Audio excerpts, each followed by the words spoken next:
আসসালামু আলাইকুম। আপনারা দেখতে পাচ্ছেন বামুলার একটা সার্ভো ড্রাইভ। এখানে মডেল হলো বা 61। সো এখানে আমরা সেই বা 61-এর কয়েকটা কার্ড রিপেয়ারের জন্য রেডি করছি। সো এখানে দুইটা ড্রাইভের এখানে কার্ড দেখা যাচ্ছে। সো এইটার যে প্রবলেম সেটা নিয়ে একটু আলোচনা করবো আপনাদেরকে, জাস্ট নলেজ দেওয়ার জন্য। এখানে খুব বেশি যারা রিপেয়ার করবেন ভবিষ্যতে তাদের জন্য এটা একটু সুবিধা হবে। সো এই জন্য আসলে দেওয়া। সো এখানে এটার মডেল নাম্বার হলো, দেখেন আমি যদি দেখাই, 304554B। এটা হলো বাম 61-এর। এই যে দেখেন এখানে দেখা যাচ্ছে এটা সিএনসি ড্রাইভ। এটা মূলত ব্যবহার করা হয় কেন? সিএনসি টাইপ যে ধরনের মেশিনগুলো আছে সেগুলোকে খুব স্মুথলি কাজ করার জন্য ইউরোপিয়ান একটা ব্র্যান্ড এটা, যা মোস্ট ব্র্যান্ডের ভিতরে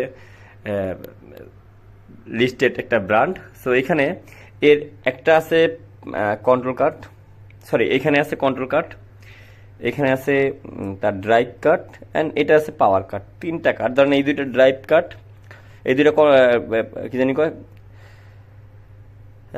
পাওয়ার কাট। এই দুটো হলো, দুইটা দেখা যাচ্ছে একই রকম, দুইটা হলো ড্রাইভ কাট। এই যে দুইটা দেখা যাচ্ছে, দুইটা হলো ড্রাইভ কাট, আর বাকি একটা আছে কন্ট্রোল কার্ড, আরও একটা কন্ট্রোল কার্ড আছে সেম। সো এই তিনটা কার্ড মিলিয়ে মূলত যেটা হচ্ছে আমার একটা সার্ভো ড্রাইভ রেডি হচ্ছে। তো এখানে দুইটা সার্ভো ড্রাইভ। তো এখন আমরা দেখবো যে এই ড্রাইভগুলায় কি সমস্যা হয়েছে। দেখেন এই দুইটা জিনিস যদি আমরা দেখি বারবার, এই দেখেন এইটার কি হয়েছে, আইজিবিটি বা ডায়োড ফুটে গেছিল। সো এখানে এটাকে সোল্ডারিং করা হয়েছে কাজের জন্য আমাদের আগে। আচ্ছা, দেন আবার এই পাশটাও যদি আমরা দেখি, সো এইটার ভিতরেও দেখবো সেম সমস্যাটা হয়েছে। এই দুইটা একই মেশিনে লাগানো ছিল, এবং একই জায়গায় ব্যবহার হয়, একই ধরনের প্রোগ্রামে, একই সাইজের দুইটা ড্রাইভ। সো এটা কি সমস্যার কারণে এটা হয় সেটা একটু নলেজটা আমরা দেই, এবং যেটা হবে এটা রিপেয়ার করার পরে আমাদেরকে কি কি জিনিস ফলো করা দরকার সেটা আমাদেরকে দিতে হবে।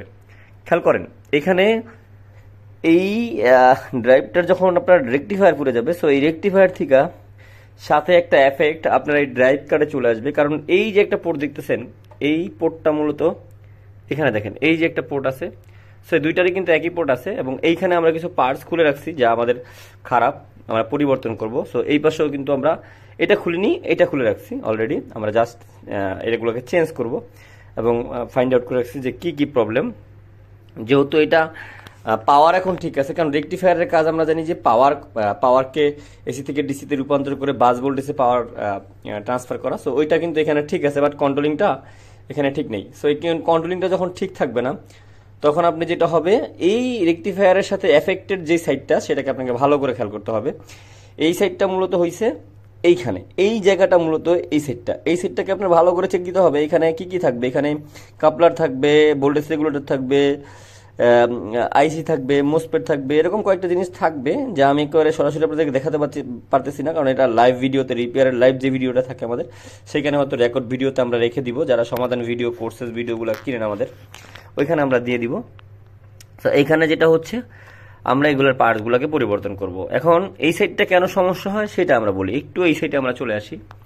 দেখেন এই পাশটা মূলত, এই যে এই কার্ডটা যদি দেখি আমি, এই পাশটা দেখেন, এই পাশটার এই এসি যে 3 ফেজ ভোল্টেজ সেটা যে আছে এই লাইনের ভিতরে, সেই সিগন্যালটা নেওয়ার জন্য আমাকে একটা কানেকশন দেওয়া হয়েছে, যে কানেকশনটা মূলত আমার যে কাপলার আছে সেই কাপলারে গিয়ে ফিডব্যাক দেয় এবং কাপলারকে অন করে। যে এসি ইনপুট 3 ফেজ আছে, সেই এসি ইনপুট 3 ফেজটা যখন সিগন্যালটা পাবে, তার পরবর্তীতে সে বাকি কাজগুলোকে করতে সাহায্য করবে। এই হলো এই সাইডটার কাজ।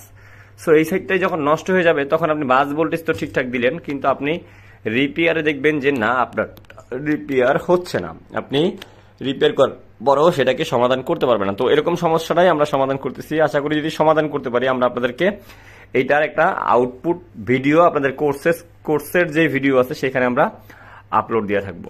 তো এই সাইডটা আপনারা সবসময় ফলো করবেন, যে আপনারা যেমন আইজিবিটি চেঞ্জ করার সময় ইনভার্টারে আপনারা কাপলারকে পরিবর্তন করেন, এই সাইডটার ভিতরেও যখন রেকটিফায়ার সমস্যা হয়, আপনাকে কাপলারের সাইডে কিছু কাজ, কিছু জায়গাকে আপনারা ফলো করতে হবে, যা দ্বারা মূলত আমরা কি করব, আমরা এই সমাধানটা করতে সাকসেস হব। ওকে, তো এই জিনিসগুলো কিন্তু খুব ভ্যালুয়েবল জিনিস এবং যেটা হবে খুব দামি জিনিস। আপনাকে কাজ করার সময় অবশ্যই অস্টিস কোনো জায়গায় আপনাকে ট্রায়াল চলবে না, আপনি খুব বেশি ট্রায়াল দিতে পারবেন না এবং আপনাকে খুব সূক্ষ্মভাবে কাজটা করতে হবে। এই জিনিসগুলো যেহেতু প্রোগ্রামেবল জিনিস এবং এগুলা দীর্ঘস্থায়ী একটা জিনিস, ব্যাপারটা হলো আপনাকে ভালো জায়গায় কাজ করতে হলে এবং ভালো জিনিসে কাজ করতে হলে অবশ্যই আপনাকে যেটা করতে হবে সেটা হলো আপনি এটাকে প্রপার নলেজ নিয়ে কাজ করতে হবে। ভালো থাকবেন, দেখা হবে নেক্সট ভিডিওতে, যেখানে আমরা এটার সমাধান দেখিয়ে থাকবো।